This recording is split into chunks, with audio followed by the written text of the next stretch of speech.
the reason why we are so prone to go straight from death to resurrection, to go straight from concrete that is over to concrete that is here again, and we have such a hard time with that pause in the middle, is because our unconscious somatic state that we are most familiar with is one of this need to find safety through determining what is known.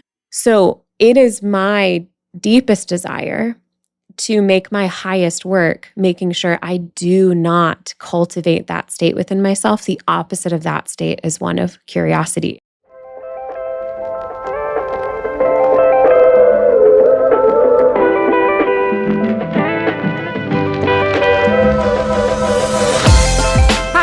We're Joan and Jamie, two humans in bodies who take care of bodies for a living. We created this podcast as practical medicine for bodies living through this disembodied time. We want to invite you to come sit with us and experience the beautiful, loving, complex person that is your body. I just got really giddy. Hi, Joan. Hi, Jamie. Oh my gosh, we're back. I'm starting to really get into the feel of like how I imagine someone who goes on stage feels, where they're like in a certain dispositional way of being before they walk out and the spotlight's on them. And then once they get out there, they have to be in I'm not saying we're putting on a performance, but there is like a particular disposition. Like we were just talking admin stuff for the last 25 minutes. And I was like, I'm in a really particular emotional vibrational frequency to it. Then the moment we started this recording, I was like, oh, here we go. We're back. Yes. We're back. If anything, it's like I feel more actually inside of and like with myself. Because when it's admin, it's like, okay, and close the loop. And that's all good. Like, fine. Our brains are amazing. I know. Look at them doing their thing. All the time. Yeah. But now I'm like, my only job is to sit here and feel have good. A conversation with Jamie. Your only job is to feel good, girl. This is my life. Yes. This is it. Welcome to season 3 of Experiential Anatomy. Welcome. This is our life. And this is so different in a way that we were in admin zone. I love our ability to switch back and forth seamlessly. So this wasn't totally landing with me, but this is the first time that we are recording an episode of this podcast living in the version of reality where our bodies have been in the same place. Listeners, between season 2 and season 3, Joan and I hugged many times. We danced, we hugged, we saunaed. I massaged her for 2 whole hours. 2 hours. Yeah. What? I can't believe that happened. My body, it's so funny. Well, I don't know. Do you want to ask me a question? Yes, actually. Because I have an answer. We've been recording mid-season content where we just get to flow, and it's like, wait, we have a structure now. We're in season. So. Yeah.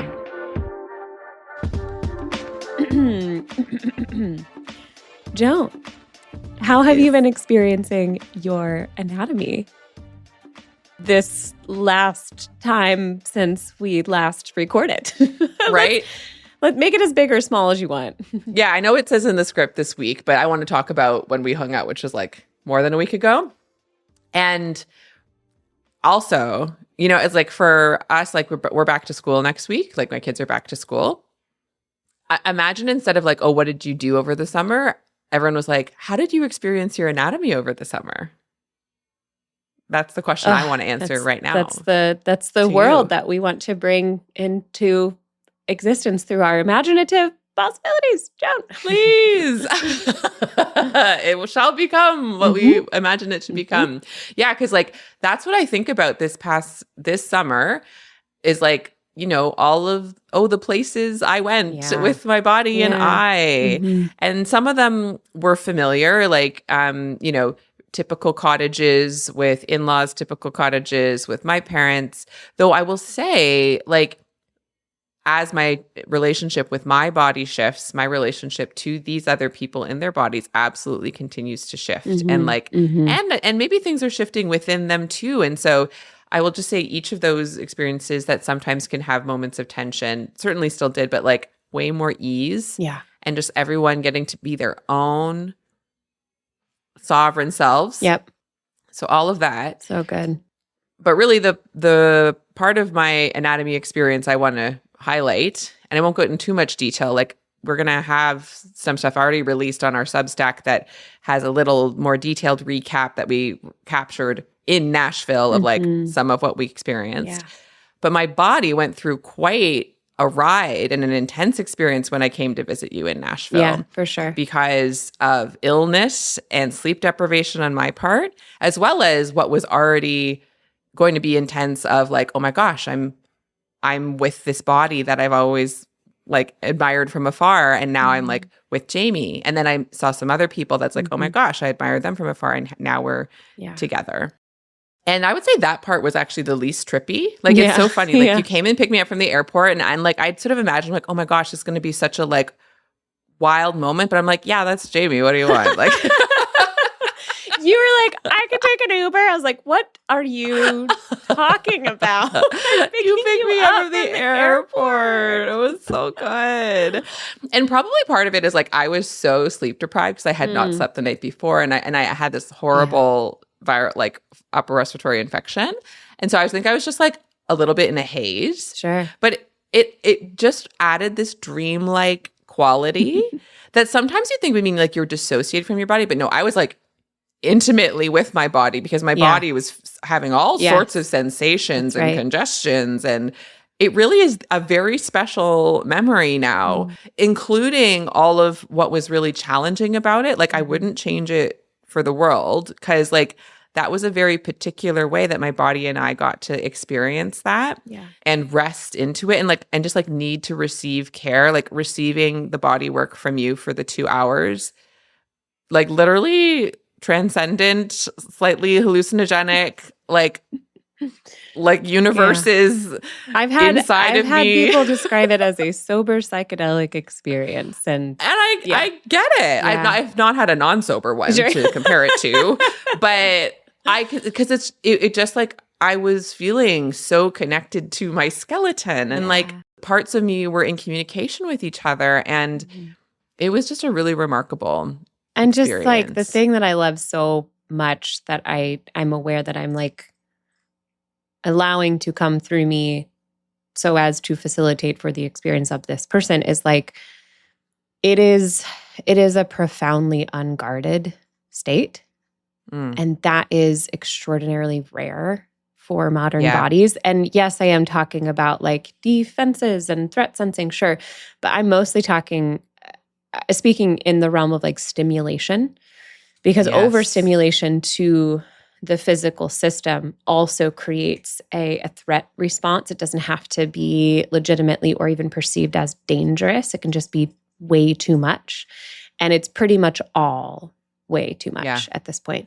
So the space that I hold for body work is so specific in that I tell people that my two main tools are my pace and my presence, and they are the things I will not sacrifice. So at this point, I'm probably going to very soon extend all of my two offerings by an extra 30 minutes, because shit's going to 2 hours now instead of 90 minutes. And it's not worth it to me to skip things that feel important. And it's really not worth it to me to move any faster, because the sensory experience of the environment, like the music I'm playing, all of that, the lighting, sure, but in particular, the pace that I'm moving around the body is what creates that like really vital, profound understimulation that then facilitates that unguardedness. And especially when someone's maybe not feeling well in some way, mentally, physically, emotionally. I love working with people who are just like, I'm feeling great. This is a tune-up. Let's go. Like a lot of the people I work with, they are some of the people who are like most on their game of like doing their inner work. And I love working with those people. And I love working with people when they're in moments of acute or chronic distress, because the difference that they get to see and experience in their bodies before and after. Like, you looked radiant after that. And I was like, I felt like a glow, because I felt so like puffy, and I just got off a plane, and then after, because then I get this incredible gift of getting to do these Nashville sessions at my teacher's home, which it was such a fucking gift, like getting to have you there and getting you to meet her and eat her bread I'm and obsessed with stay her. Oh my overnight, like God. a sleepover. Yes. Like, but part of it too is the ability to offer people the amenities of the infrared sauna, and when it's not August, like the hot tub, and then we got to swim in the saltwater pool, and Mm. the whole experience of like what the way the physiology is just like so incredibly tended to, Yeah. and then what that facilitates in the psychology and the emotional vibrational frequency of it just, I love doing that to people. It's my favorite thing. And especially when it's like people I really love. So I just, Mhm. I loved being with you in 1,000 ways. And that particular experience of getting to support you and supporting your body. Like there's just there's no greater joy in my life. And it was such a gift. I loved it. It was so special. Mhm. Well, with all that on my end, Jamie, what do you want to share about how you've been experiencing your anatomy since we last chatted? Mhm. Mhm. Mhm. Well, I was Sinking thinking in. about it on a walk earlier because, even just this past week, if we were to be like this week, I'm like, I've got so much. Where do I begin? Mm. So, anchoring it in the broader context of this like mid-season time frame, this summertime time frame. Maybe what it feels good is just to say like the experience my anatomy has been having over these past few months is directly correlated with the fact that it was my first like summertime as a parent. So Mm. my first time having this like really particular dynamic experience that many people talk about in many different ways, and I wanted to go into it without a preconceived notion. I think largely wider culture at hand tends to be like, fuck, what are we going to do? Our kids are home the whole, and I'm really committed to not having that disposition towards children, like especially like my children. Yeah. I follow a lot of really wonderful Substacks these days from like mothers who just like adore the work of mothering and highly recommend that. So I, had also consumed some like online content. And then also my sister is just the best because she'd like posted something on her Facebook. I check Facebook like once a month specifically to look at my sister's posts. And she had posted something about just like, here we go again with people complaining about having their own children at home. Like, come on, like, just love your kids, people. And she's a mom of 4. Like she, it's not a bed of roses for her, but she's like really committed to the invitation of like, not facilitating an experience for her children where they are operating under the impression that they're like a reason for their parents' suffering. Yeah. And I don't know about you, but it's not really the experience I had, even though everyone was doing their best. So I was going into the summer both anticipating that there would be like way more time with kids at home. So what does that mean about my capacity in other areas, in the direction of myself, in the direction of Tyler, in the direction of my work? But definitely was holding this really strong intention to prioritize, just prioritize the development of these small people that I live with. Like that is, I can't and don't want to like move away from like the commitment internally. Like that is the main thing I'm doing right now. Like on the weeks when they're not here, I'm doing other stuff and I can prioritize whatever I want. But like this is the vital task at hand. And I did great. I did really great. I did really great. And because I had less to go in the direction of self-tending, tending to my relationship with Tyler, there's ways in which the absence of resourcing in the direction of myself and other things like that. There have been some like ruptures to repair. There have been some contractions and expansions, those sorts of things that have been dynamic. But overall, I experienced this summer to be profoundly expansive. Really awesome. really challenging. in many ways and very much like necessitating resilience. But at this point, like I've kind of gotten into this rhythm. Like I was climbing last night. I go to my climbing gym here in town, and a lot of times I will, well, and I'll say this too, when I was in Nashville in that visit a few weeks ago, I got to get back on a ropes wall for the first time in a year since I left Nashville. And I was climbing with Keith, and he mentioned, and maybe I like solicited it a little bit. I was like, aren't I doing so much better? Like he mentioned, he's like, clearly like the bouldering you've been doing for a year has made you more confident on a wall. And I could feel that in my body. And so getting on a bouldering wall for the first time since being on a ropes wall, the main thing I noticed in my body was like, I'm fearless. Oh, cool. Like I am feeling, and maybe not like 100%, but like the degree to which I feel hesitancy to run up these things, like I was just really aware that I had so much more of like, just an absence of fear. There's probably a positive term that it's not coming to me right now, but just way less fear in my body. Then I was just kind of in our evening last night, coming home. It was our last night with the kids before they went to their moms for the weekend. They start school. So basically our last night of this summer with the kids. And I was like holding that same feeling in my body of just like, I'm fearless here. I like I feel such a competency, and that has come through just like the way any skill is built is just like it's that extremely sensational process of being willing to like lean into full presencing that is going to kick up your shit. Like it is it's by design. For sure. And the game is just to keep like being willing to be here for that. Just like, yes, I'm gonna do it. I'm gonna do it because and really the deeper game, this is what I talk about with my clients all the time, is like building such a relationship of trust between your, you and your body, that your body 100% trusts you, that vulnerability will not lead to annihilation. So just take a deep breath, stay with it. Whatever it is, just stay with it, expand into it, because you can. You absolutely can. No matter what it is, you absolutely can. So that is a succinct way, one of many ways that I could probably have answered the question of how I've been experiencing my anatomy, but I feel really strong these days. Wow.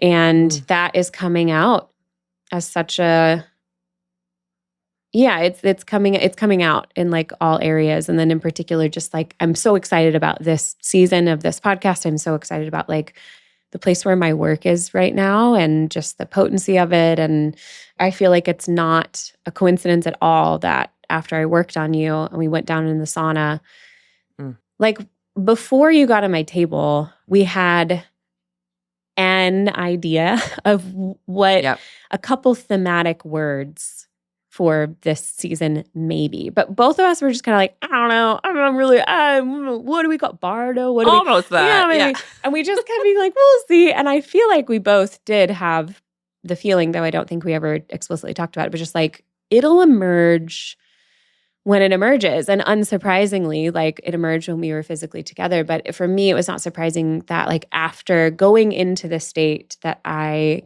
get to and have to go into to like hold space with someone's body for 2 hours in the way that I do it, then we went into the sauna. And when we emerged from the sauna, we had fully fleshed out season 3, additional mid-season like bonus series idea, having come through as well. And then like springboard idea, loose structure for season 4. And I'm like, that is so cool. It's like, that's what I'm talking about. Like the strength, the potency I feel right now is this like real, like I'm on the ride and I trust totally that whatever wants to come through is going to come through, and it's going to be good and it's going to be fun. So that's how I feel. That's where I am.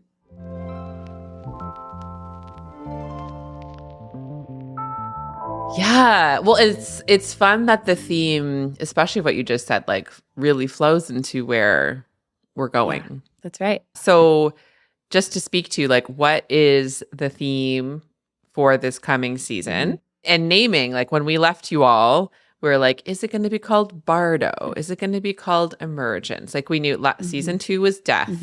So it made sense. Well, what happens after death? Yeah. But sort of the space between death and birth, or death and fully fleshed out life, or however you want to say it.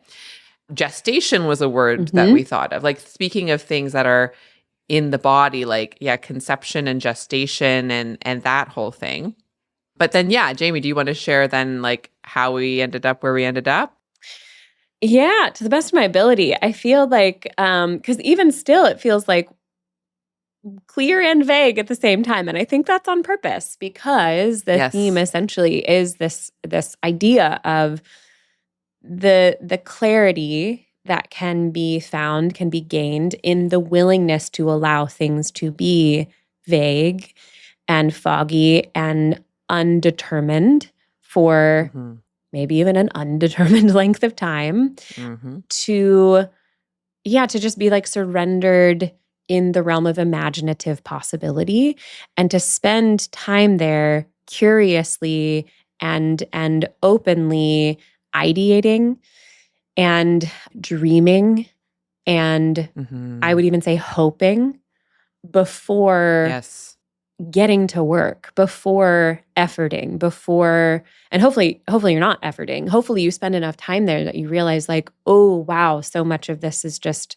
interested in emerging. So much of this will naturally, like I don't perceive the earth to be efforting in the springtime.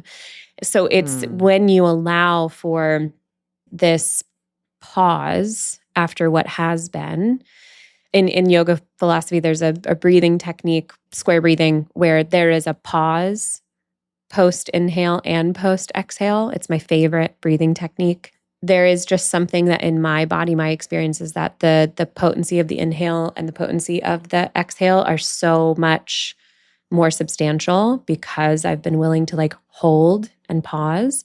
So it's a lot of like that energy, and really we kind of knew what we wanted to talk about and also who we wanted to talk to before we knew, quote unquote, what to call it. And again, I love that, because there's so many things we could call this. But when we were together in Nashville, it felt like, anchoring into this idea of just like succinctly calling it imagination.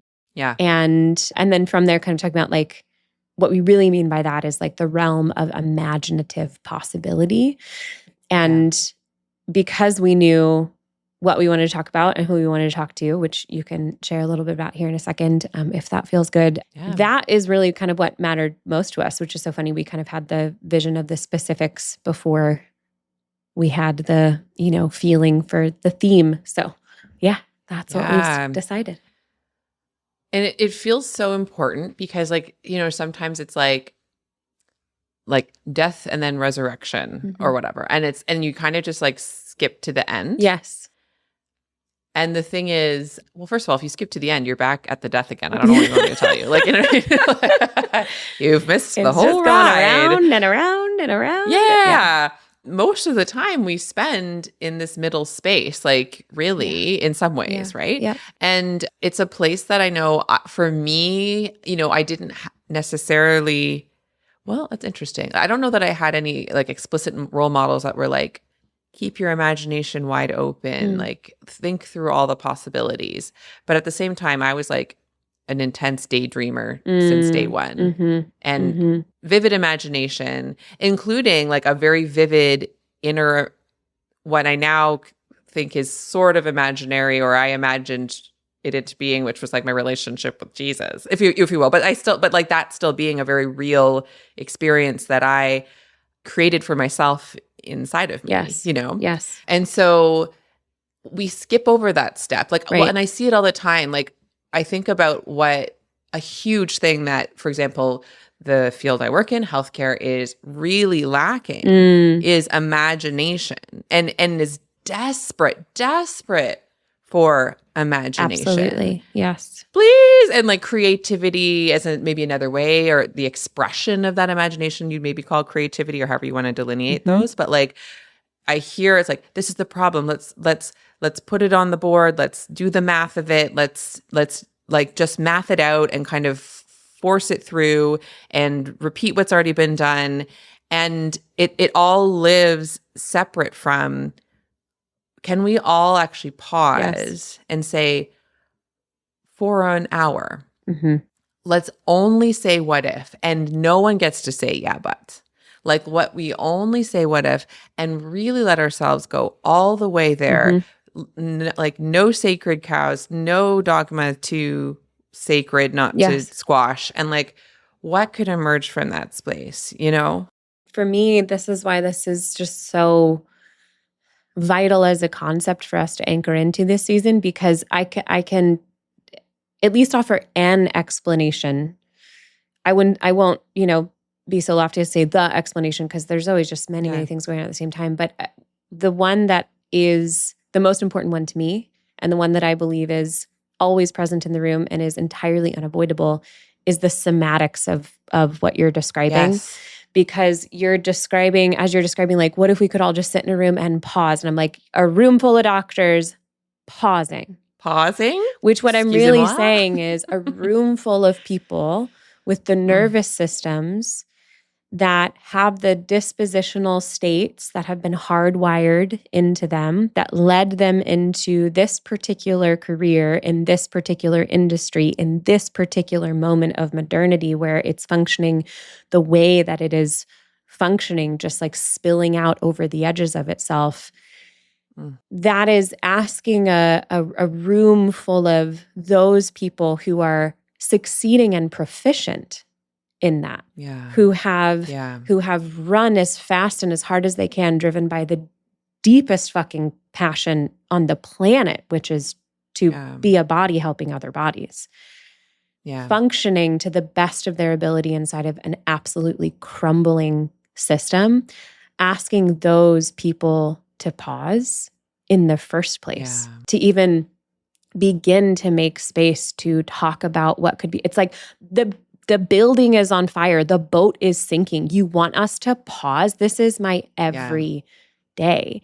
And this is the core of why talking about imaginative possibility is so vital. I was writing some things down as you were sharing. Stuff was just coming to me of like, when we're talking about imagination, and there's another word you said, creativity. That's right. Yes. The word that comes to me that we're also talking about is curiosity. And again, let's talk about curiosity as a somatic state. I talk about this in my online course, where compassion, self-compassion is like the first key for, learning this like personified embodiment methodology. The second key is self-curiosity, because that is a relaxed state. That is and I'm so serious, a relaxed state of being, disposition in the physical body that is absolutely vital to be able to shift out of this constant chronic state of emergency in the physical system, which is the driving underlying, that underlying state is the driving cause of all chronic disease, illness, imbalance. We can have so many conversations, and we even will this season. I'm going to talk a little bit about German New Medicine. Like, we can have so many other ways of understanding or explaining, talking about viruses, talking about, but yes, and is my firm belief about all of it. And the foundation under all of the yes and, what everything is happening to you or happening through you, whatever that's being stacked on top of your chronic dispositional state in your nervous system, that is going to be the primary determinant of your presence or absence of well-being in your physical system. The reason why we are so prone to go straight from death to resurrection, to go straight from concrete that is over to concrete that is here again, and we have such a hard time with that pause in the middle, is because our unconscious somatic state that we are most familiar with is one of this like need to find safety through determining what is known.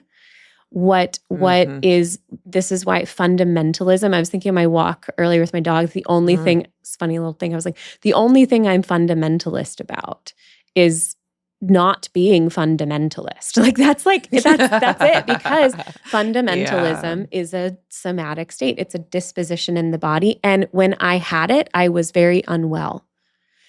Yes. So it is my deepest desire to make my highest work, making sure I do not cultivate that state within myself. The opposite of that state is one of curiosity. It's the main thing that when I talk about how proud I am and the way that I've parented over this past year, or especially this summer, is like I meet them with curiosity 100% of the time. And I'm watching their little bodies forget the feeling, the somatic expectation of being met with, whether it's control, punishment, what I'm like watching them relax into the trust of like, I can give an honest answer here because she's not trying to catch me in anything. She just wants to know. So there's a lot of threads here for me with like talking about like imaginative possibility, like why it's so important. But that the primary thing that came up for me as you were sharing that was just like imagining that room of physicians, of people. Doctors, I'm really like, you can take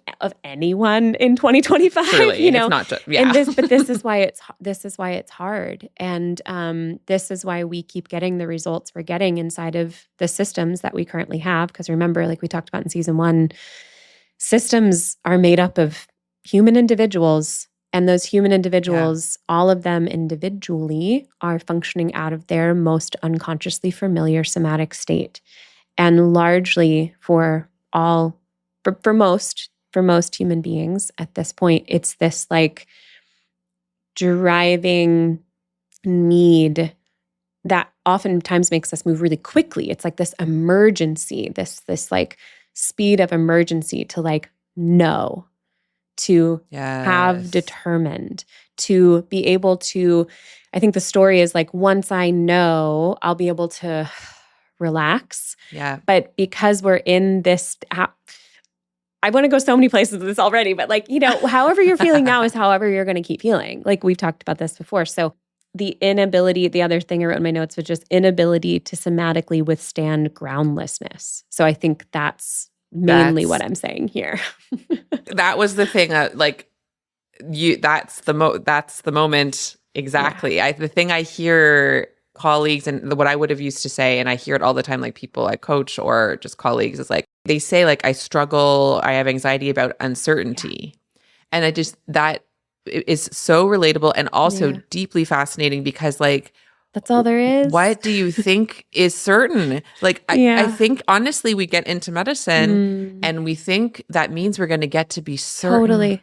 Yeah. And we were kind of sold that, that's right? What I was just going to say. I was like, why do you all think that? All the doctor TV shows, like, Dr. House, this is the diagnosis, whatever. Yeah. And it's like, you've solved the mystery, period, the end. And then you get into actually practicing medicine. And even times where you're like, oh, there you go. So you did have gallstones or whatever. Oh, and then sometimes everything settles down except for all the times that it doesn't. Or, and anyway, something new is going to pop up at some point or whatever. You know what I mean? Like, it's actually not an episode of a TV show and nothing is certain. Yeah. And groundlessness is a beautiful, I think, speaks very much to the somatic sense of, and the thing I always say to people is like, when they're like, oh, I'm feeling uncertain. I really, because like what you're feeling is the emotional story you have about the fact of uncertainty. Bingo. Do you know what I mean? I do, and I love that you said it.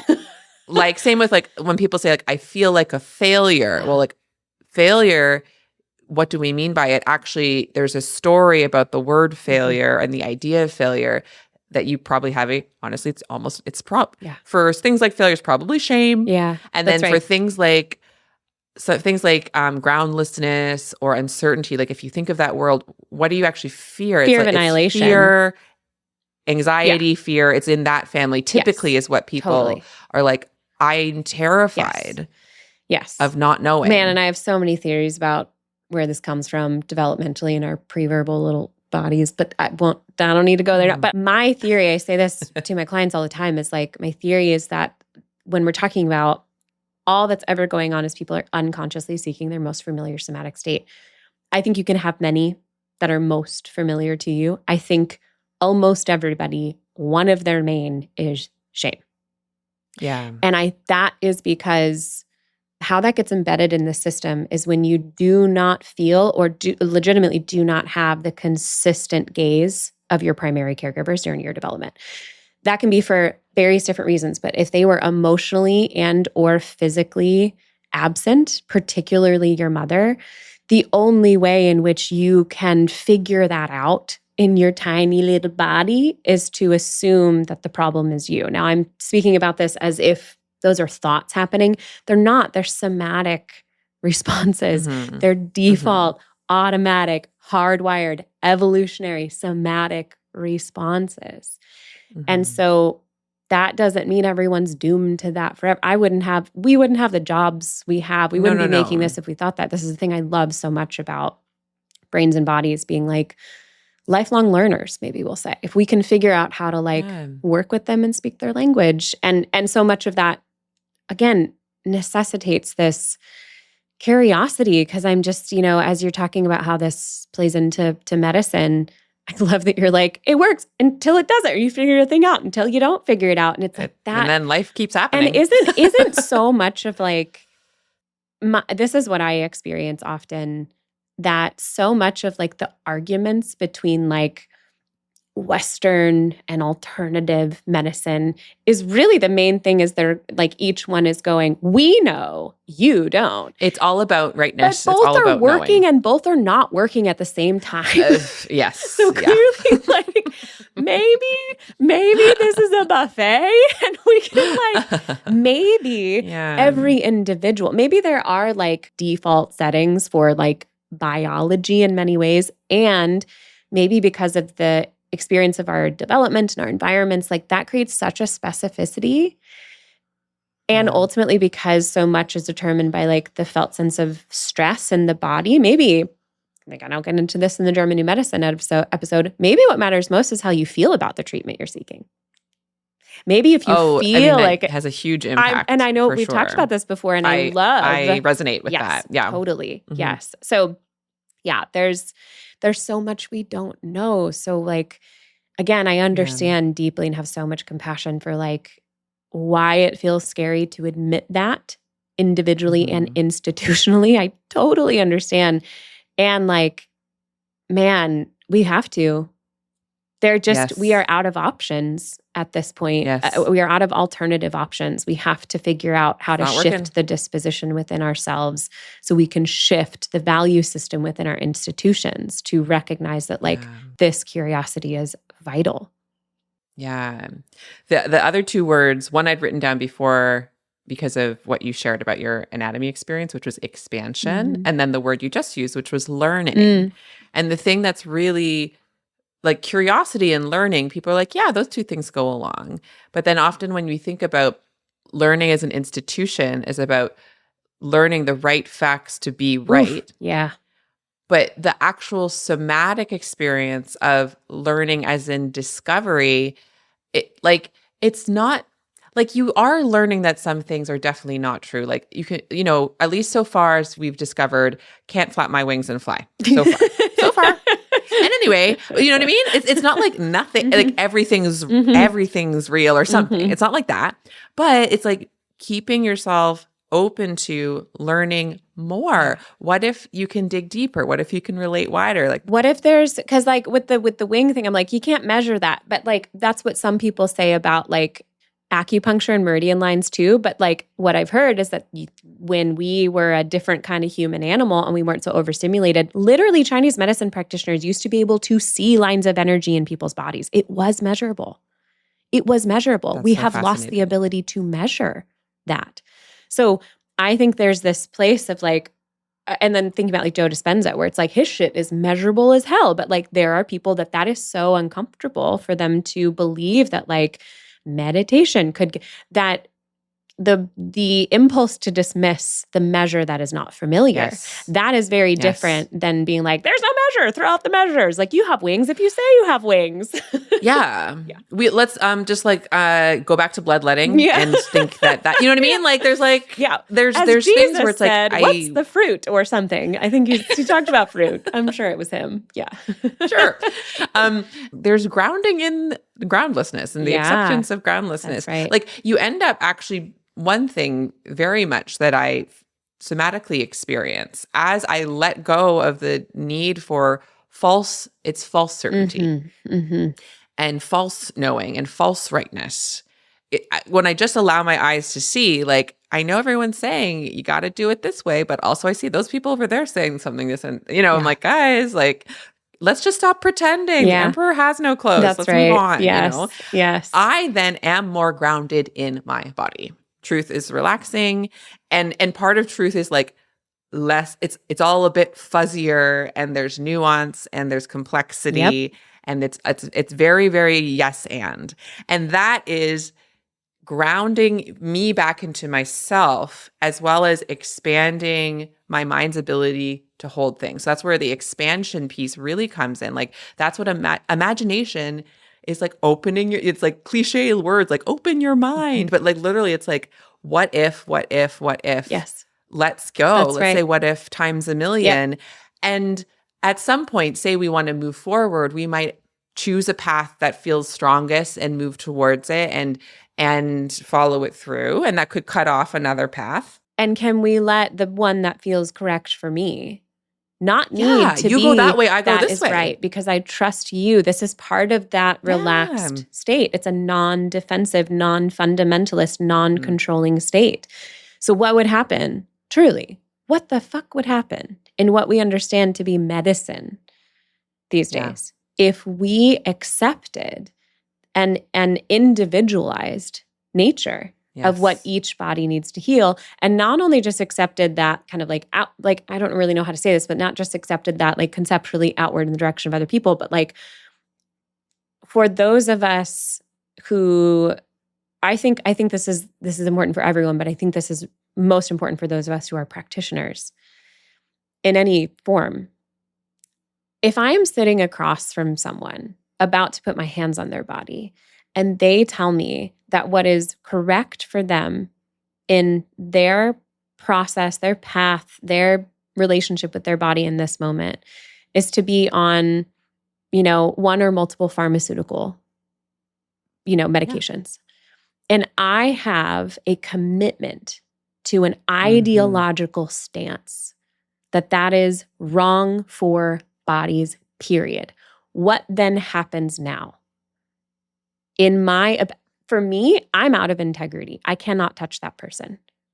I won't touch that, which is why I won't. My work is to continually drop the ideologies over and over and over, because the main thing that is important to me is that I am clear when I am fucking touching people. I'm clear because I do not know you. My job is to love you. That is what I am doing here. I am allowing, I'm getting out of the way, and I am allowing what I believe to be the animating and therefore healing force of the universe to like work through the medicine of touch through my body, through my hands. And if I am holding any amount of judgment in the direction of this person and how they are caring for this body, I'm in the way. I'm in the way now. And I'm not asking other people to make that their ethic or make that their value. What I am asking other practitioners is to ask themselves why that can't be. Whether you are directly touching people or not, it doesn't matter. Like I have had some of the most spiritual experiences of my fucking life just sitting in a room with my family medicine practitioner. Holy shit. When she just heard the way I said something and how I answered her question. And she closed her laptop and she leaned forward and she looked me dead in the eye and asked me a question. Like all of us who are holding space with and for bodies, like we have got to start embodying this willingness to be open and expansive and curious. Yes, primarily, and even if this exclusively for our own well-being. We're gonna talk. Well, that's the thing. We're gonna talk to two guests this season. I'm so excited for us to talk to who are practitioners. They are humans in healthcare that Joan and I have both worked with in a coaching context, who first and foremost transformed their personal lives through implementing these practices of coming into deeper, more connected, intimate relationship with their bodies.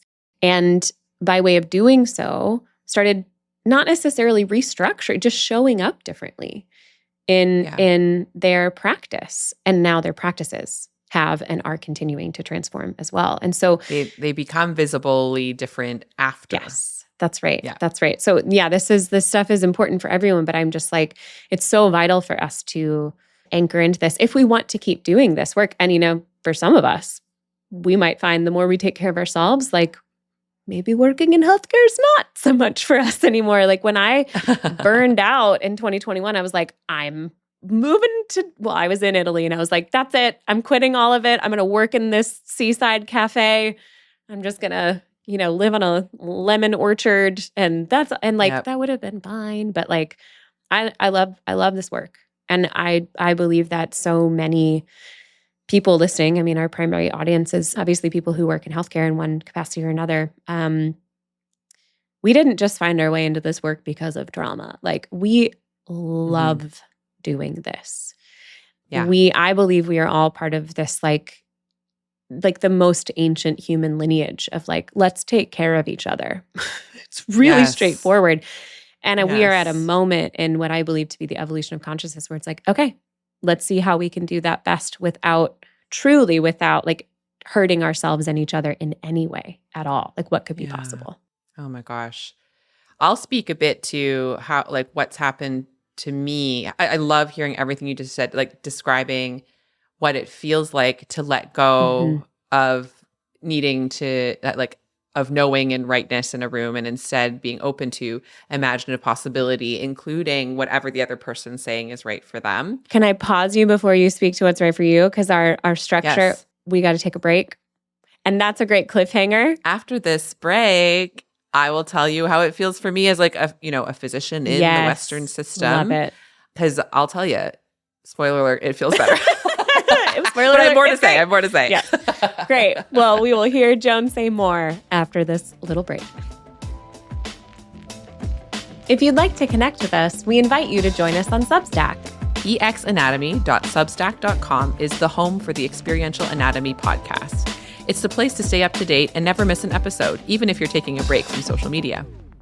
You can subscribe for free, and you can contribute to the sustainable creation of these conversations by upgrading to a paid subscription. Paid subscribers get access to special content like audience Q&As, bonus episodes, and other supportive materials that we've created along the way. We love it there, and we hope you will too.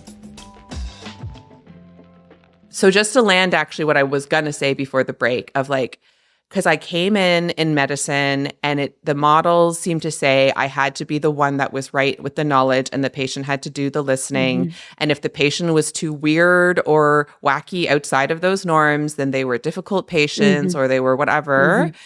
And when I just allowed myself to start dropping all the needs to know anything about most, if not anything, and still have deep groundedness and like, listen, I've seen this work. I've seen many people try this and it not work. But you, human in front of me, seem really convinced. And even then, so it's like, well, this is what I'm willing to do and not do. People can't come to me and be like, can I have anything? And I'll be like, yes. Like I have to be in integrity with what feels correct for what I want to offer people and what I think might cause harm. Just to say, there's rules still that are my rules, that are inner rules. Based on what I know and have seen. But still, it is so liberating. It is so relaxing. It is so fun to have the exact same humans that I used to find the trickiest and would stress me out. And it's because most of me wanted to just like go with what they were saying. But I was like, but I'm supposed to be the doctor here. So I'm supposed to tell them that they have like their conception of the body or their conception of their health is totally backwards. And now me just saying, tell me more. Yes to you. Yes to you, what you think, your hypothesis of your lived experience that you live in 24/7. Sorry, do you think I'm even, functionally speaking, do you think I'm going to crack the surface of it with my one conversation with you anyway? That's right. Frankly? But instead, I'm going to affirm you and I'm going to affirm the goodness of you. And I'm going to say, your body is good. That's what I'm going to add to it. I'm going to start is there. Your body is good. With that revolutionary concept. With that revolution. And I'm going to say, I'm a partner with you, but you are the one on your journey and your ride. And here are the things that I can put on a menu to offer that I'm aware of, that are within my scope and that I think might be useful. You can choose all, you can choose none. Do you want to add something to the menu? I'll consider it.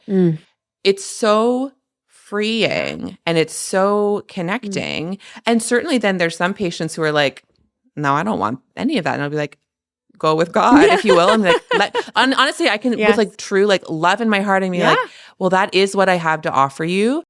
Let me know. Because I'm just one person. This is the path I've chosen. There are millions probably of practitioners of other kinds that you might have a greater resonance with on that path. Like, yes, there's deep freedom in that. Real freedom. Oh my gosh. And so many more, you feel them relax because they come in, they're like, you're going to be mad at me, but blah, blah, blah, whatever thing they think, because other doctors have scolded and other people have thought they needed to do that. And I'm like, why do you think I'm like, thank you for telling.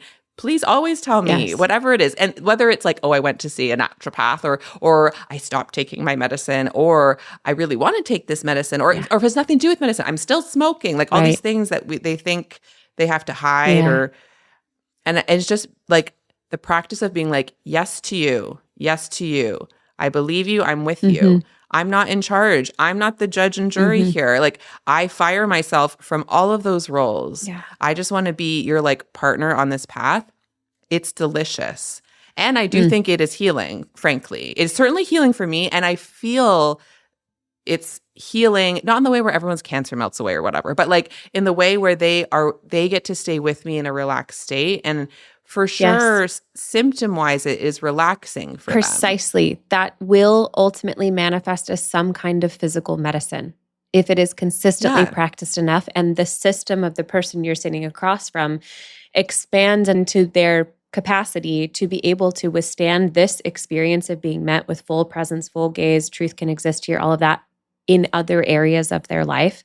This is what is so, I'm listening to you talk about this and I'm just like, this is fucking medicine I believe in. Like, wherever it's happening, whoever, again, like the part of the reason why the Western system is crumbling is because, yes, we can have conversations about like outdated information and ways in which like this being met with full presence isn't happening, but also it's a simple fucking numbers game where it's math. Holy God, like the body math versus body ratio. Math. Absolutely. And so what if there were more people who were just this is me. This is the me. I was sharing with someone recently about like my decision to ultimately exit the allopathic system. And they were like, that's surprisingly kind of fundamentalist of you. And I was like, oh, there's nothing fundamentalist about it. It just wasn't for me. But it's interesting that you experience that as a fundamentalist statement. That tells me everything I need to know about your worldview regarding the medical system.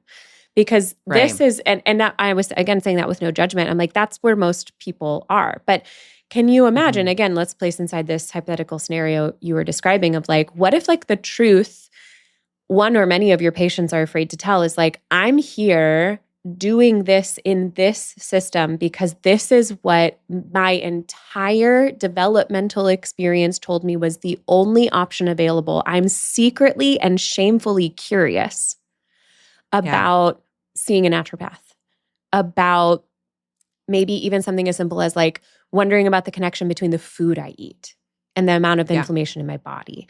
Or I am even meditation. Yes, I heard about Joe Dispenza, and everyone in my life thinks he's a quack.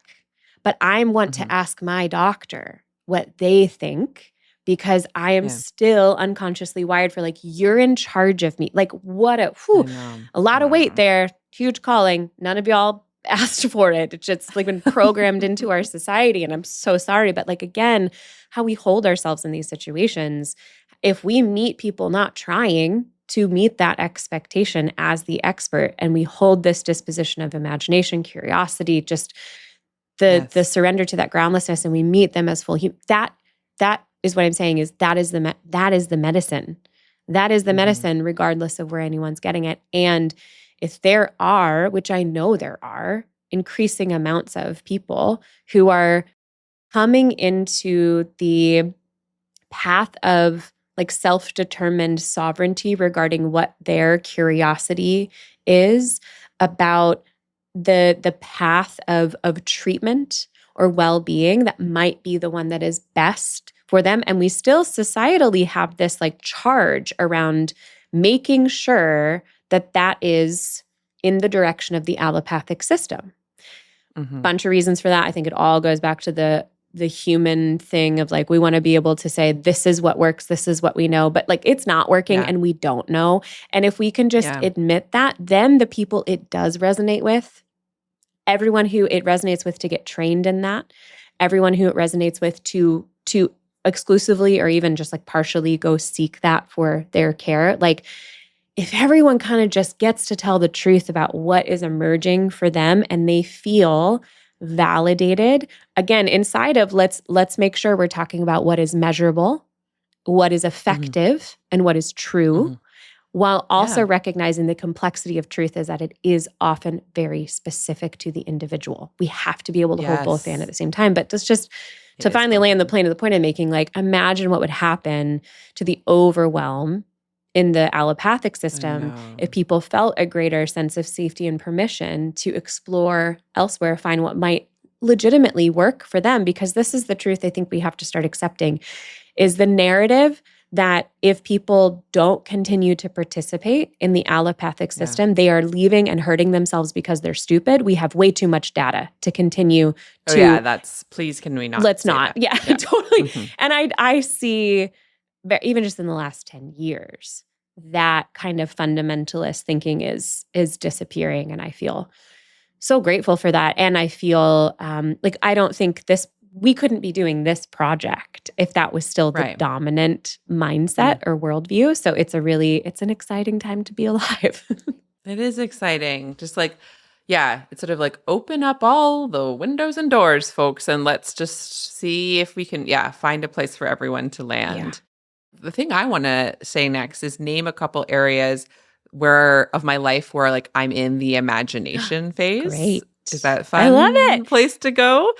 I don't have, how many are there? Like I'll just say them as they come up. But like I have a few areas of sort of active imagination. And then for me, like and maybe everyone, it's like I imagine and then I like do a little experiment or I start to tentatively start emerging, creating, and then that imagination discovery allows more imagination to happen. Like it's not like big imagination for a long time and then poof, then I create it all in one go. It's like very iterative, right? So one area that is very present with me this week is my role as like a preceptor is the word we use. So it's like you have residents with you that are, it's like they're doctors, they're technically doctors or MDs, but now they're training, in my case, to be family physicians like me. And they're kind of like your apprentice and they're with you for their 2 whole years of training. Wow. And I had a new one come recently. And actually then also starting this week, I accepted another one just for a month as an elective. So I have these 2 like doctor in training. And I'm really recognizing I've been doing it just for a year and I want to continue to expand my imagination of what it means to be someone's teacher in this role. So good. Because I'm noticing a lot of the old rightness, authoritarian, I don't know, a lot of anxiety about being bad at it. And when I examine what it means to be bad at it, it's all like other people judging stuff. And I'm like, I don't think any of this is in integrity with me anyway. So like really discovering what like teaching mode, preceptor mode really looks like. I love that for you. And pragmatically also like time, like how to manage a workflow when it includes other people who they're still working on their timing and we're still all seeing patients. And so that's been an endeavor this past week of, especially in this case, these 2 individuals, so lovely and being like, what do they need? What do I need? What do the patients need? And like having that all kind of flow. That's an area of like current imagination, experimentation, learning, expansion. So good. Very fun. And then related to that, I recently took on the job. I specifically wanted to share it with another amazing physician. So we are sharing this role of designing a new teaching site. Am I allowed to talk about this? I guess I won't say any more than that. I'm like, cool. Is this confidential? a new You teaching heard it here thing. first, folks. Right?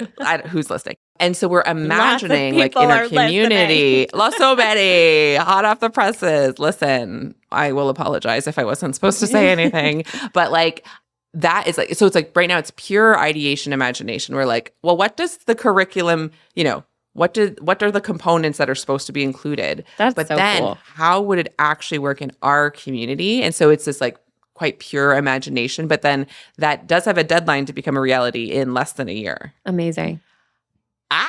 So those are two very active areas where it's like the imagination and creativity process are flowing.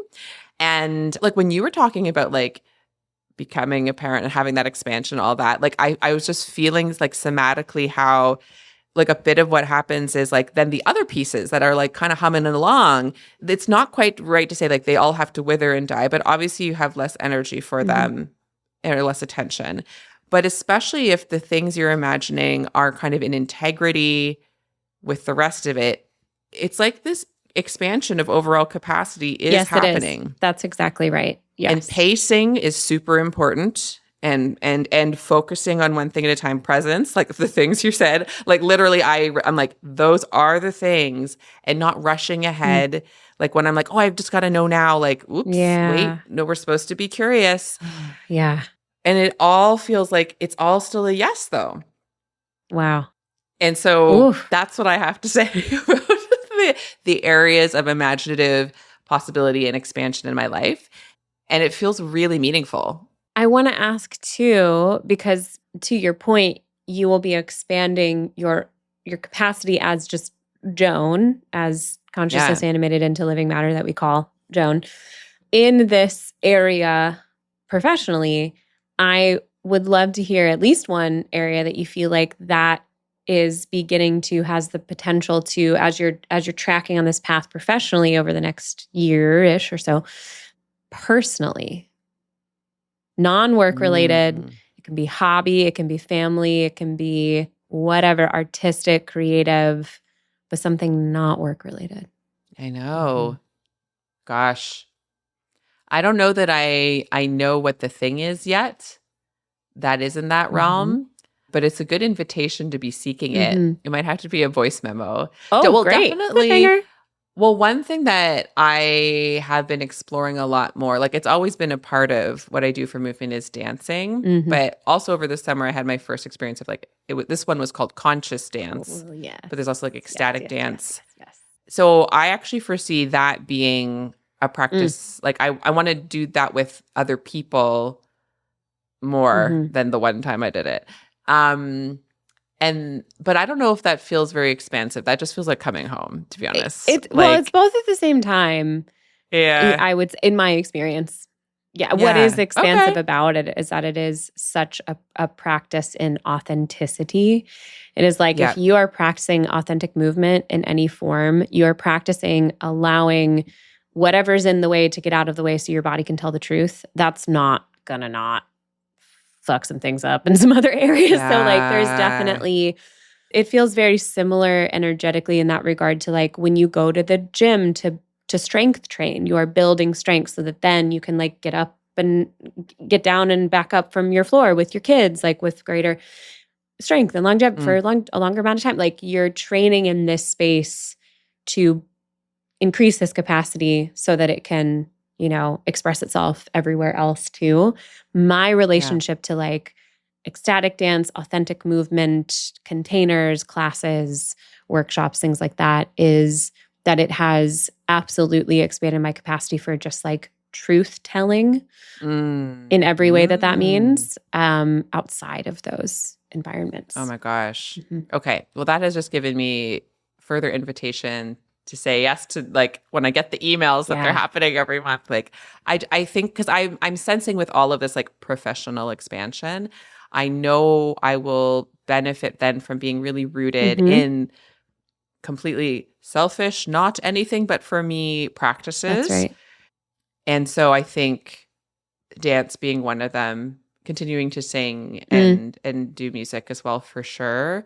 I'll admit I was kind of asking because I was hoping you'd give that answer. Just like, I'm gonna sing and play my ukulele more, and I had That no feels like expectations. so essential. Like Yeah. that feels like that is like a core spiritual practice for me Yeah. now. Like I've never knew I would get to a place where I was like, oh, I'm craving to Mm. sing and play the ukulele now, and then I Mhm. do it. Like I thought that was like for other people kind of Mhm. thing, but I'm like, I haven't done it in a couple of days. Am I okay? Like Yeah. that's the kind of it's like it really is like a spiritual It's so practice. good. One of the things I'll say is like I usually bring it to clinic, and I've brought my ukulele to clinic, and because I'm still sorting out the time management pieces, I haven't created space to do it either of the days. So my commitment to you and myself is Mhm. that tomorrow, no matter what, I shall Great. at work, because I know I like those are the kinds of things that can get pushed to the Yeah. side, but I know in order to show up well for this professional expansion,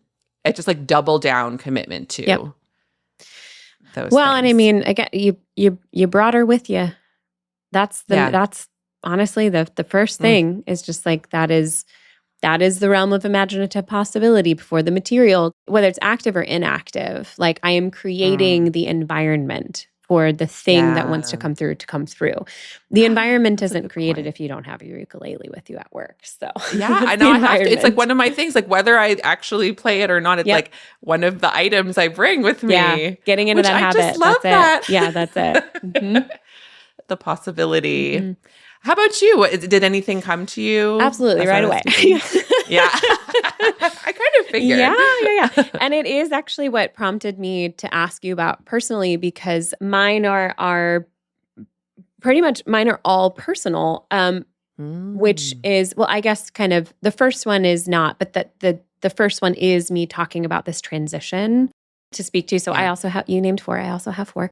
My first one, I am definitely in this realm of imaginative possibility regarding my work, but Mm. it's a really particular thing because, like I was saying before, like everything right now has like so much potency and there's so much momentum, and I've got new people coming in and all this. It feels really potent right now, and yeah, like there is a lot of like momentum to it, and simultaneously what I'm aware of is that, and this does kind of lead into the second one, so I'll just name it, is like the main one. This is the main one. I wanted to say that one Mhm. first to lead into it, but is motherhood. Yeah. And so my relationship to my work, even as I have never had this much like potency, confidence, momentum in like my career, my relationship to my work is changing Yeah. because I am going to be stepping back. Because one of the primary things that has happened to me over the past year of stepping into this role of being a parent is just really getting super curious about kind of like the anchored and natural law mechanics of like development of like the Yeah. human being. And what feels most in integrity for me is to, well, definitely as far as like the pregnancy period of time, like, listening to my body where, I mean, at a certain point, I'm not going to be Yeah. able to move around a massage table, which is cute to think about. Yeah. But, the degree to which I am working, not working while pregnant, I trust myself to modulate that. But once I have a baby, I will not be working for at least 3 years, Yeah. period. That is my commitment. This individual will have the entirety of my attention. That is going Yeah. to be very complex for me in ways that are going to Yeah. expand me into this. Like, I was just sending a voice memo to a friend who is like a new mother as of just a couple weeks ago. And she was like, Mm. I feel like I can ask you about this thing that I'm noticing happening, which is like kind of this disillusion of self, which feels good. And also, like, I'm a little afraid of it. And I'm just like, I have a lot of Yeah. thoughts, a lot of thoughts. And a lot of thoughts that I have that I was like spilling out of Mm. me in a rather chaotic way this morning, but it tracks, There's a lot to it. It is the greatest thing that's ever happened to me. And I'm doing it in like a step parenting role right now. So like there is such an enormous part of me that is so ready to fucking disappear. And just like I was telling my friend where I'm like, Mm. I feel so relieved from the like from the Yes. burden of like the focus on self. And like I spent 36 Yeah. years and like I am a brand. Like I just I've had a great Mm. time and also like, Mm. wow, I cannot wait to disappear. And I'm going to have a hard time with that in certain moments. So there might be some grief or some confusion or some totally. all the feelings, all the And feelings. then not even to Totally. mention like the fact that like in order for us to get there, like Tyler has recently launched his cacao business. It is, I'm so fucking proud of him. It's like unbelievable. His pre-funding campaign is like going excellently. Like he is doing this thing and he's got all these projections of like, you know, company revenue over the next year. And so the plan is in place for this to be totally possible for me logistically. Now, whether or not I get into the emotional vibrational frequency of letting it happen to me, because my mother, truly, God bless her, I love that woman. She is such a fucking survivor. Like her, she would never call herself a feminist, but like her, what we might call like feminism, her like, I will take care of me was so necessary for her survival. And I am so grateful. And there are ways in which the relationship between her and my father, like obviously everyone's a human, but like I understand that there are ways in which like she could have been really well, like mentally, emotionally, spiritually, physically served if she had learned how to like set a little bit of that down and just like trust my dad. Ooh, trust. And one of the things she's most proud of, that again, I love her so much for this, is that she raised me to not need anyone else to take care of me. And I'm so fucking grateful for that. And I want to model something very different for my daughter. I want to model something in the middle between the two. In the middle. And I really want to model that her father is trustworthy and that like my body is in a relaxed state of like trusting him and like being cared for so that she can embody that within herself too, while also like reminding her she's capable of anything in this life. Like I want to do both. and. I want to do the middle in everything. I want to do the middle way. This is exclusively realm of imaginative possibility for me. It is uncharted territory. I have not ever been there. And I'm excited. I'm so excited to explore it. So that's like kind of the first two is like this realm of like what it means to move into motherhood and what that means for my relationship to my identity as like a professional self-made, like self-sustained woman girl person. Boss Yeah, or totally. Just human, but also woman. So springboarding off of motherhood, I started to become very, very curious in a very specific way. Like I've been in my body, like I love moving. I love so many different forms of movement. I love the feeling of being strong. It's my favorite feeling physically in my body.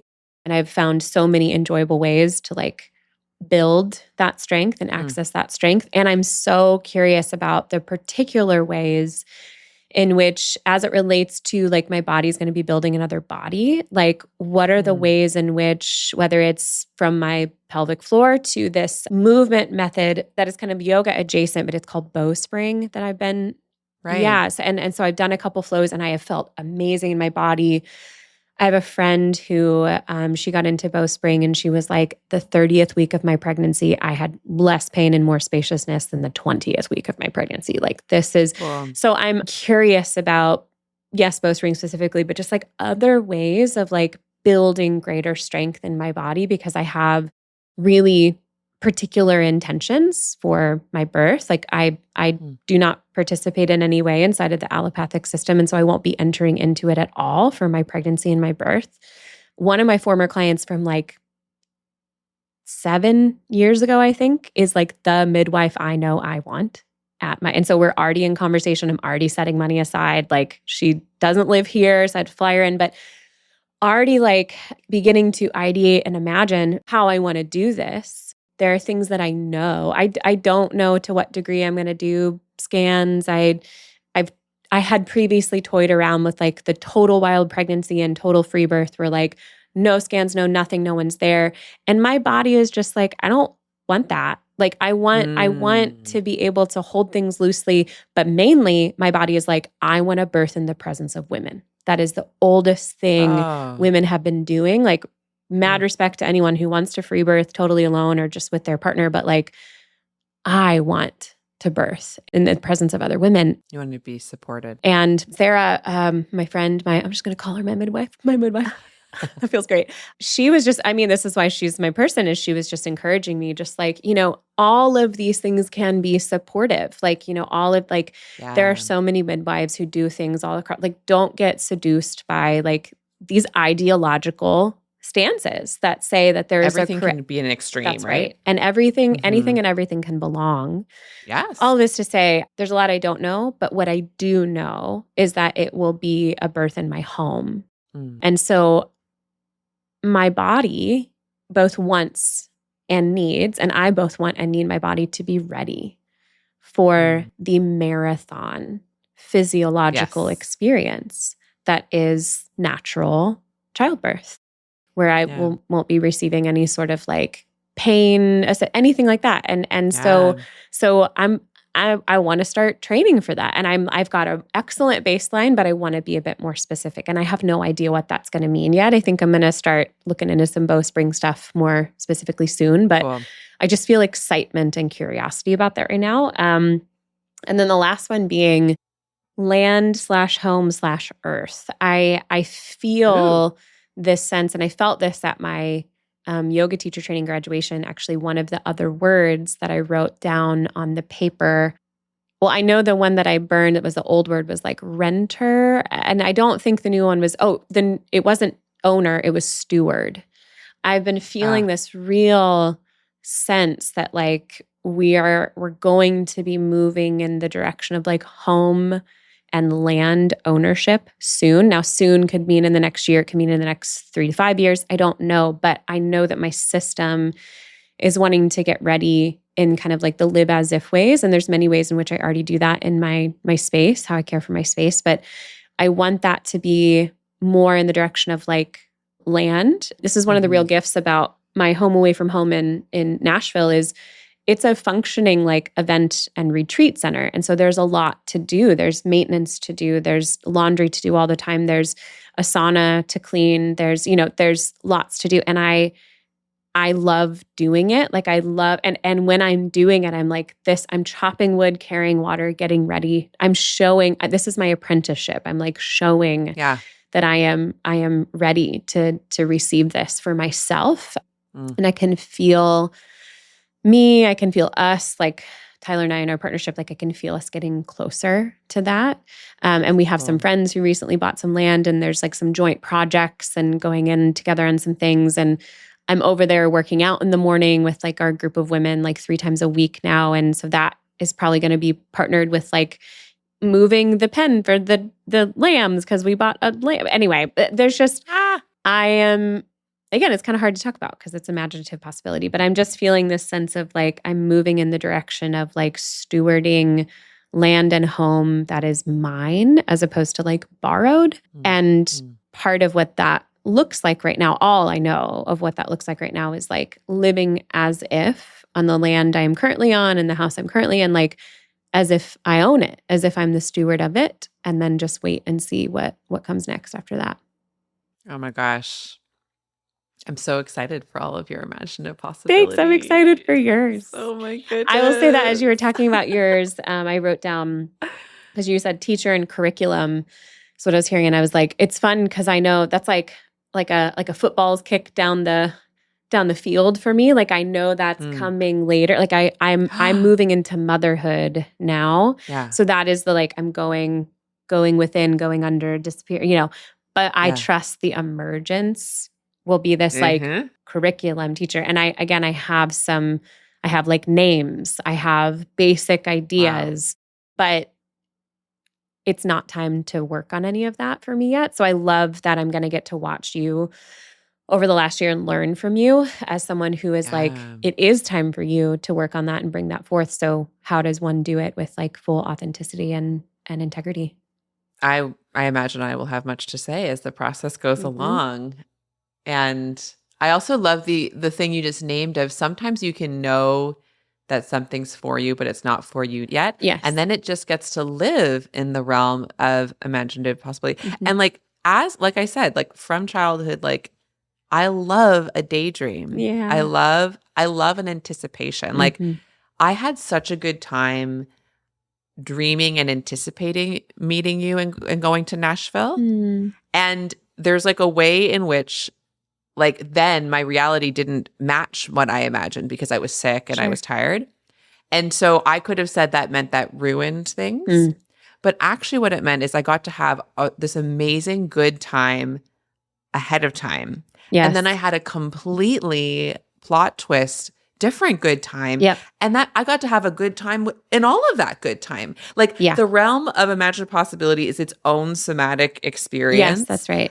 And you get to have it now. It's not about like when I'm there, then good things will happen. Because that's a different somatic experience. That's an experience of longing, not receiving. That's different. Excuse me. You just said that like that.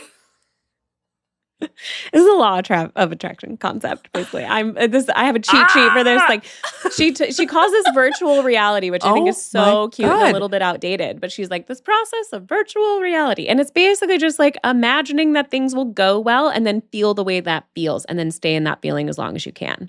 But it's different than longing. Yes, it's one of the main tools. It's different than longing. That's actually blowing my mind. I don't know why, but I'm like, that's the difference. Yes.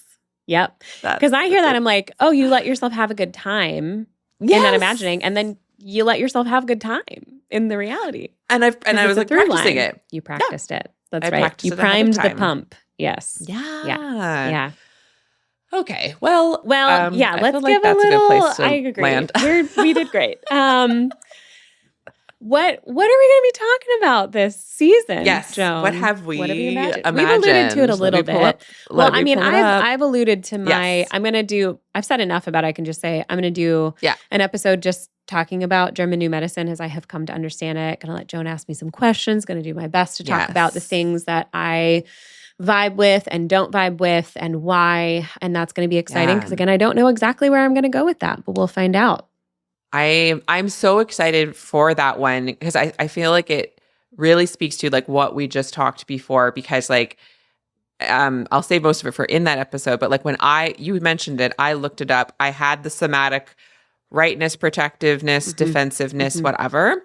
And I'm really looking forward to simply being like, I'm here to ask you curious questions to learn more about your relationship with it. Yeah. And it has nothing to do with my relationship to it. I don't, you know what I mean? Like that's not, it's going to be like the flip flop of when I said everything I said about how I love Taylor Swift to you. It was about my relationship. That's a great to Taylor comparison, Swift, actually. You know, where it's like, this is a thing that's like lighting me up and I can be like, tell me more. And I don't have to be like, but what about the facts? And like, I'm just like really looking forward to that because I'm sure I'm sure also then I will receive things that are for me. Yeah, that's right. Whatever it is, contrast or resonance or both. And that's a good time. Yes, it is. Well, and similarly, though I don't have any resistance, which is actually why I'm excited about your episode.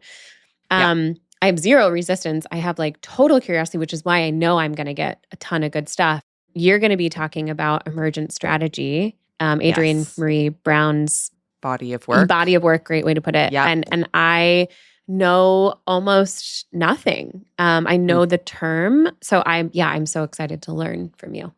I'm so excited. And I can feel like the somatic experience I will name and release is like the need to say it all or because like I'm not going to read you her entire book, but like there's just so many golden nuggets in there. And I just look forward to exploring them with you. And it's like, look, it's like show and tell. We're each going to do a little show and tell with each other. We'll all get a whiteboard. You already have one. So I don't know what I write. That'd be a lot to write for the GNM one up there. I'll just write like in all caps, just on the board, like start with what's going on in you. Like, just like that's the main thing. Yeah. Anyway, that's kind fabulous. Yeah, I think I won't do whiteboard for emergent strategy, but I will do I will have the principles. Like there's these core principles. And that I think just discussing those will be a whole episode. Perfect. And that will be delicious. Love that. And then our other two, like we alluded to, we're going to have two guests on that are folks that either one or both of us have worked with, that are people that are very much have explored the realm of imaginative possibilities with us. And then life has happened and things have emerged, and that's going to be so exciting. Yeah. And then the last one we have an idea for, but I guess you're going to find out because also it might change. Like one of the things we intentionally said is like, I think it's going to land here because that actually feels like the next thing. Mhm. But let's see what comes up through the course of the season. And if actually we feel drawn to a completely different place, that's where the realm of imaginative possibility takes you, is to exciting new lands. So we are asking you all to surrender to the groundless nature of reality with us this season. Yeah. At least just a little. We don't know what scotch. episode 6, full episode 6 is going to be, but we will all find out together, and I'm positive we will enjoy it when we get there. Oh, yeah. And that's a hint, actually. Yes. Actually, yeah, you're right. Great point. Easter egg. Easter egg. As I ask you this final question about what part of your anatomy that you would like to show appreciation and gratitude to, or maybe even dedicate this episode to this week, I also just want to acknowledge that we have not spoken yet about the fact that the day we're recording right now, 2 days ago? 2 days ago. 2 days ago. Taylor Swift got engaged, and you haven't brought it up once, and I'm fascinated by this. It didn't make it into your check-in. It didn't make it into our pre-show conversation. So, I mean, you can talk about that if you want to as you're answering this final question. I just wanted to, the moment I said Easter egg, I was like, wait a minute. We have something else to talk about. I actually think that's perfect. So yeah, like the part of my anatomy that I want to really appreciate right now is the whole like complex network of systems that when I was presenting my patient list to these brand new residents that I just started working with that day in like mid-afternoon, and then my office manager came in with her phone and was like, I'm sorry to interrupt, but I have to show you this thing on Instagram. And I saw with my eyeballs that Taylor Swift had gotten engaged. Yeah, I love knowing that that's how you found out. This is important information. Yeah. And so like the somatic experience of me, I screeched, I doubled over, I teared up. I felt pure joy and delight, and I allowed myself to feel it in this context where, as I said before, isn't it unprofessional to squeal and cry about Taylor Swift? And I was like, guys, I'm crying about Taylor Swift. I'll get back to this patient in 1 second. I have to process this feeling. I love right this. now. I felt it so purely. Yes. Actually, so it's like sort of shout out to joy, the emotion. And everywhere that when joy is in you and how it lights you up, because I am so happy for her. Obviously, I don't actually know her, etc., but I am. Yeah. I feel happiness in my core. Yes. In her direction. I love that. I told the whiteboard, the plot lines, the romance plot line. And of course, we are uncertain of the future. Who knows what it holds? But for her to have this precious, she's never been proposed to before. Yeah. And she's sung about being proposed to. And you know, it's a love story. Say, like, yes, you know, like her oldest songs, like fairy tale, like it's in her DNA to dream of that.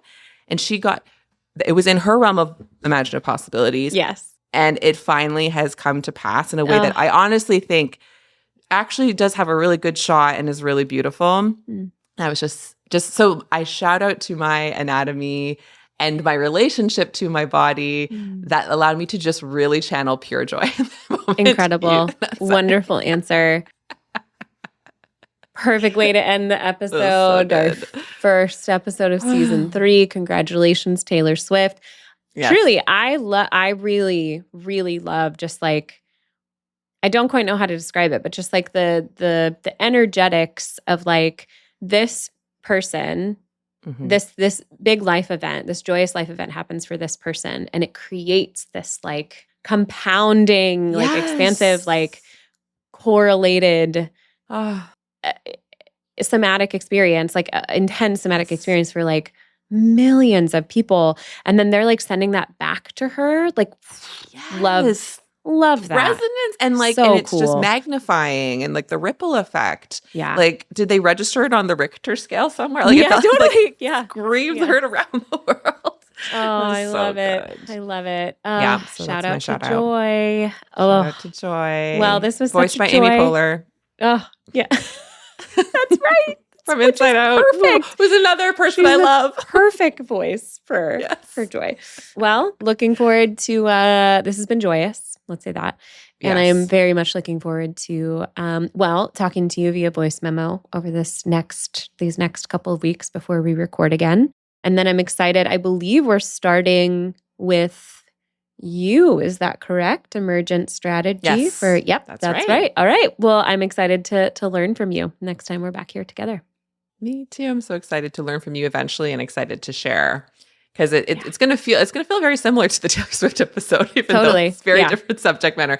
But it actually, they're adjacent in my heart. So yeah. Somehow that makes sense to me and I don't even know how yet, but I'm excited to find out. Yes.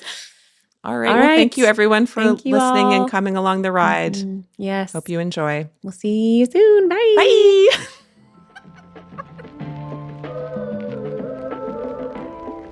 This is Experiential Anatomy. Thanks for listening. I'm Joan Chan. And I'm Jamie Lee Finch. Experiential Anatomy is co-hosted and created by us. Amber Wyndham is the editor. Julia Wyndham is the supervising producer. Senior producer is Elizabeth Wyndham. Aaron Beatty leads our community management. Our theme music is Park Pier 3 by G's Guy. If you have any thoughts, questions, or stories to share about this week's episode, email us at exanatomy@gmail.com. Please follow, rate, and review on your favorite podcast platform. And remember to join us over at exanatomy.substack.com. Experiential Anatomy is produced by Windhaven Productions.